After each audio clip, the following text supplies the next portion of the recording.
Hello' guys, যিসকল প্ৰাৰ্থীয়ে অসমত হ'ব লগা বিভিন্ন ধৰণৰ প্ৰতিযোগিতামূলক পৰীক্ষা, বিশেষকৈ আছাম ডাইৰেক্ট ৰিক্ৰুইটমেণ্ট এক্সামিনেশ্যনৰ যিটো থাৰ্ড গ্ৰেড, ফ'ৰ্থ গ্ৰেড আৰু টেট কাম ৰিক্ৰুইটমেণ্ট টেষ্ট অৰ্থাৎ গ্ৰেজুৱেট টিচাৰ আৰু পষ্ট গ্ৰেজুৱেট টিচাৰৰ কাৰণে বিভিন্ন ধৰণৰ পৰীক্ষা অনুষ্ঠিত হ'বলৈ গৈ আছে আৰু এনেকুৱা পৰীক্ষা আছে। তো এনেকুৱা পৰীক্ষাবিলাকত এজন প্ৰাৰ্থীয়ে কিয় পৰীক্ষাত উত্তীৰ্ণ নহয় আৰু এনেকুৱা পৰীক্ষাৰ কাৰণে কেনেকৈ প্ৰস্তুতি চলাব লাগে আৰু পৰীক্ষাত কেনেকৈ লিখিব লাগে সেই সম্পৰ্কে বহুত গুৰুত্বপূৰ্ণ কথা কিছুমান এইটো ভিডিঅ'ত আলোচনা কৰিম। আপোনালোকৰ যদি অলপ সময় থাকে, সময় উলিয়াই চাব, হয়তো আপোনালোকৰ কামত আহিব। গতিকে বলক ভিডিঅ'টো আৰম্ভ কৰোঁ। প্ৰথম প্ৰশ্নটো আহে যে আপুনি কিয় পৰীক্ষাটোত উত্তীৰ্ণ নহয়, কাৰণটো কি? যে আমি যেতিয়া কিবা এটা কম্পিটিটিভ এক্সাম বা প্ৰতিযোগিতামূলক পৰীক্ষাত বহোঁ, তেতিয়া আমাৰ মনলৈ এটা প্ৰশ্ন আহে যে বহুতখিনি কেণ্ডিডেটে পৰীক্ষাটো দিব, লাখ লাখ কেণ্ডিডেট থাকিব, তাতে পোষ্ট থাকিব খুব কম, কেইবা হাজাৰ বা কেইশমান পোষ্ট থাকিব, তো মই কেনেকৈ পাম? তো সেই প্ৰশ্নটো আমাৰ মনত সদায় আহে। গতিকে যে ইমান মানুহৰ মাজত মইতো এইটো নাপাম, তাৰমানে আমাৰ মানসিক যিটো অৱস্থা সেইটো তেতিয়াই দুৰ্বল হৈ যায়। তো মানসিক অৱস্থা দুৰ্বল হৈ যোৱাৰ লগে লগে আমি সেই বস্তুটোত আৰু আগবাঢ়ি যাব নোৱাৰোঁ, অৰ্থাৎ আমাৰ মনটো দুৰ্বল হৈ যায়। তেতিয়াৰ পৰাই লিখা পঢ়াৰ প্ৰতি এটা ভালপোৱা নাইকিয়া হয়, যে পঢ়িলেও কি মই নাপাম। তো এনেকুৱা প্ৰথম কাৰণটো হ'ল এইটো যে আমাৰ মনটোই প্ৰথমতে দুৰ্বল হয়, অৰ্থাৎ মানসিকভাৱে আমি প্ৰস্তুত নহওঁ প্ৰতিযোগিতামূলক পৰীক্ষাৰ কাৰণে। এটা উদাহৰণ দিছোঁ যে ধৰক এটা চেকনিৰ মাজেৰে আপুনি কিবা এটা বস্তু চেকি আছে, তো কিছুমান বস্তু ওপৰত ৰৈ আৰু কিছুমান চেকনিৰে পাৰ হৈ যায়। তো যিবিলাক কণিকা এই চেকনিৰ যিবিলাক ফুটা আছে এইবিলাকতকৈ সৰু, সেইবিলাকেহে ইয়াৰ মাজেৰে যাব পাৰে। অৰ্থাৎ ইয়াৰ মাজেৰে যাবলৈ এই কণাবিলাক যোগ্য হ'ব লাগিব, তেতিয়া এই চেকনিৰ মাজেৰে পাৰ হৈ যাব। তো ঠিক তেনেকুৱা আপুনি যদি পৰীক্ষাটোত পাছ কৰিব খোজে, তেতিয়া বহুতখিনি মানুহৰ মাজত আপুনি নিজকে যোগ্য বনাব লাগিব, যাতে এই চেকনিৰ নিচিনা, চেকনিৰ ৰন্ধ্ৰেৰে পাৰ হৈ যোৱা কণিকাৰ নিচিনা আপুনি নিজকে প্ৰস্তুত কৰিব লাগিব, যে যিমানেই চেকক আপুনি যাতে এই চেকনিটো পাৰ হৈ যাব পাৰে। তেনেকুৱাকৈ আপোনাৰ মনটো প্ৰথমতে প্ৰস্তুত কৰিব লাগিব।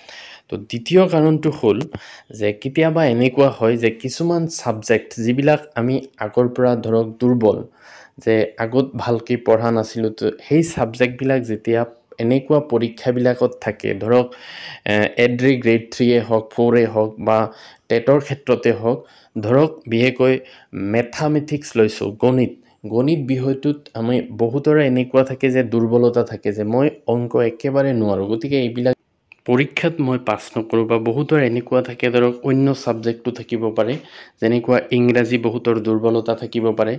তো আচলতে সেইটো নহয়। আপুনি এতিয়া যিটো পৰীক্ষাত বহিব, ইয়াত সেই আগৰ নিচিনা ক্লাছত যে পঢ়িছিলে সেই বস্তুবিলাক নাহে। এতিয়া আপুনি মূল বস্তুখিনি জানিব লাগিব, আৰু মূল বস্তুখিনি আপুনি জানি গ'লে পৰীক্ষাত আৰামছে লিখিব পাৰিব। তো আপোনালোকে এনেকুৱা টান ছাবজেক্টবিলাকৰ যিবিলাক মূল বস্তু সেইবিলাকহে ভালকৈ চাব। তাৰপিছত আহোঁ যে এনেকুৱা পৰীক্ষাবিলাকৰ কাৰণে, প্ৰতিযোগিতামূলক পৰীক্ষাৰ কাৰণে আপুনি কেনেকৈ প্ৰস্তুতি চলাব লাগিব, অৰ্থাৎ কেনেকৈ পঢ়িব লাগিব। তো ইয়াৰ কাৰণে বহুত বেছি অধ্যয়নৰ প্ৰয়োজন নেকি, বহুত বেছি কিতাপ পঢ়িব লাগিব নেকি, বা কোচিং কৰিব লাগিব নেকি, কি কৰিব লাগিব? বহুতে এইটো ভাবি পেলাই হাবাথুৰি খায় যে মইতো কোচিং কৰা নাই, মই বহুতখিনি কিতাপ কিনা নাই, গতিকে মই কেনেকৈ পৰীক্ষাত পাছ কৰিম। আচলতে সেইটো নহয়। এনেকুৱা প্ৰতিযোগিতামূলক পৰীক্ষাত সাধাৰণতে আপোনাৰ যিটো চিলেবাছ থাকিব, সেই চিলেবাছটো ল'ব, আৰু আপুনি সেই চিলেবাছত যিখিনি টপিক থাকিব সেইখিনিৰ সম্পূৰ্ণ ধাৰণা ল'ব লাগিব। ধাৰণাটো ক'ৰ পৰা ল'ব? যিকোনো কিতাপ, এই টপিকটো যি কিতাপত আছে বা কিবা ইউটিউব চেনেলতো পাইছে, য'তেই পায় আপুনি তাৰ বিষয়ে একদম সম্পূৰ্ণ ভালকৈ চাব। এনেকুৱা নহয় যে সেইটো টপিকৰ ওপৰত কেৱল MCQ কেইটামান চাইছে, মুখস্থ কৰিছে, আপুনি পৰীক্ষাত পাছ কৰি যাব, সেইটো নহয়। কাৰণ কি, আপুনি যেতিয়া এটা টপিকৰ সম্পূৰ্ণ ধাৰণাটো ল'ব, তাৰ ওপৰত আজিকালি MCQৰ বিভিন্ন ধৰণ আছে। ছেবাই যিহেতু পৰীক্ষাটো কণ্ডাক্ট কৰিব, এতিয়া সাধাৰণতে HSLC যিটো পৰীক্ষা হ'ব 2025 বা 2024, আপোনালোকে যদি চাই, তাতো বিভিন্ন ধৰণৰ MCQ আহে। MCQ বুলি ক'লে এনেকুৱা নহয় যে 4টাৰ পৰা এটা শুদ্ধ সেইটো দিলেই হ'ব। MCQৰো কিছুমান ধৰণ আছে, যেনেকুৱা মেটচিং টাইপ, সিকুৱেন্স টাইপ, এনেকুৱা বিভিন্ন ধৰণৰ MCQ থাকে। গতিকে আপুনি এটা কনচেপ্ট সম্পূৰ্ণ ক্লিয়াৰ হ'লেহে আপুনি সেইটোৰ উত্তৰ কৰিব পাৰিব। গতিকে আপোনালোকে কি কৰিব, কিতাপ পঢ়িব বা ইউটিউবত চাব, কিন্তু ধাৰণাটো ল'বলৈ চেষ্টা কৰিব, কেৱল প্ৰশ্ন উত্তৰ নহয়। তো এইটো এটা গুৰুত্বপূৰ্ণ টপিক। এতিয়া আপোনালোকে পৰীক্ষাত কেনেকৈ লিখিব?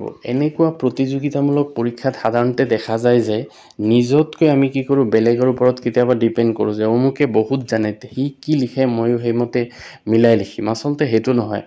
আপুনি যি জানে সেইটোৰ ওপৰত নিৰ্ভৰ কৰিব।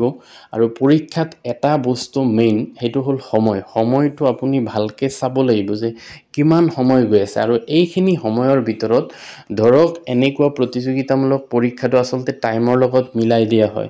ধৰক 3 ঘণ্টা যদি পৰীক্ষা হয়, কিমান মিনিট হ'ব?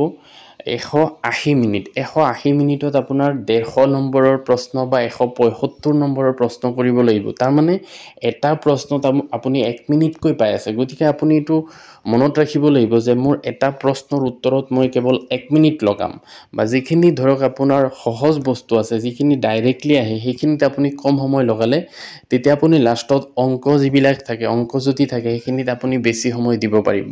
তো এনেকুৱা এটা প্লেনিঙত আপুনি পৰীক্ষাটো দিব লাগিব। তেতিয়া চাব আপুনি আৰামছে পাছ কৰি যাব। আৰু যদি কোনোবা প্ৰশ্নত আপোনাৰ খোকোজা থাকে, কনফিউজ থাকে, সেইটো আপুনি ডাইৰেক্ট নিলিখিব। আৰু এতিয়াতো যিহেতু নেগেটিভ মাৰ্কিং আছে, তেতিয়া আপুনি একদমেই নিলিখিব। যিটো আপোনাৰ কনফাৰ্ম হয় সেই বস্তুকেইটা লিখিব। কাৰণ আপুনি যদি কনফিউজন থকা প্ৰশ্ন উত্তৰখিনি লিখি দিয়ে, নেগেটিভ মাৰ্কিং থাকিলে আপোনাৰ মাৰ্কটো আৰু কমি যাব। গতিকে আপুনি ভালকৈ পঢ়িব, একদম পুৰা কনচেপ্ট ক্লিয়াৰ কৰিব, তেতিয়া চাব আপোনাৰ কাৰণে ভাল হ'ব। আৰু মই যিখিনি ষ্ট্ৰেটেজি ইয়াত কৈছোঁ সেইবিলাক যদি ফ'ল' কৰে, মই আশা কৰোঁ আপোনালোকে প্ৰত্যেকটো প্ৰতিযোগিতামূলক পৰীক্ষাত আপোনালোকে উত্তীৰ্ণ হ'ব। আৰু এই প্ৰতিযোগিতামূলক পৰীক্ষাত বহি পাছ কৰাটো এইটো কাৰোবাৰ কাৰণে এটা টেকনিক। আপুনি চাব, যিজন মানুহে কিবা এটা পৰীক্ষাত পাছ কৰিছে, অন্যান্য পৰীক্ষাটো সহজে পাছ কৰি যায়। তাৰমানে কি, সি এই বস্তুটো মানে কেপচাৰ কৰি লৈছে যে এনেকুৱা পৰীক্ষাত কেনেকৈ লিখিব লাগিব, কেনেকৈ কি কৰিব লাগিব। বহুত পঢ়াৰ ওপৰত আপোনাৰ উত্তীৰ্ণ নিৰ্ভৰ নকৰে। আপুনি বহুতখিনি বস্তু মানে পৰীক্ষাটো এপ্লাই কৰিব লাগিব। আৰু সেইখিনি কেপাচিটি আপোনাৰ থাকিলে আপুনি আৰামছে পাছ কৰি যাব। পঢ়াটোতো পঢ়িবই, ইমান বেছি পঢ়িব লাগিব সেইটোও কথা নাই, কেৱল কনচেপ্ট ক্লিয়াৰ কৰিব যিকোনো টপিকৰ ওপৰত। তো এইখিনি আছিলে মোৰ পৰীক্ষা সম্বন্ধীয় গুৰুত্বপূৰ্ণ কিছুমান কথা। যদি ভাল লাগে ভিডিঅ'টো লাইক এটা কৰি দিব, আৰু মোৰ চেনেলটো ছাবস্ক্ৰাইব কৰি থ'ব, যাতে এনেকুৱা ইনফৰমেশ্যনবোৰ আপোনালোকে আগলৈ পাই থাকে। Thank U.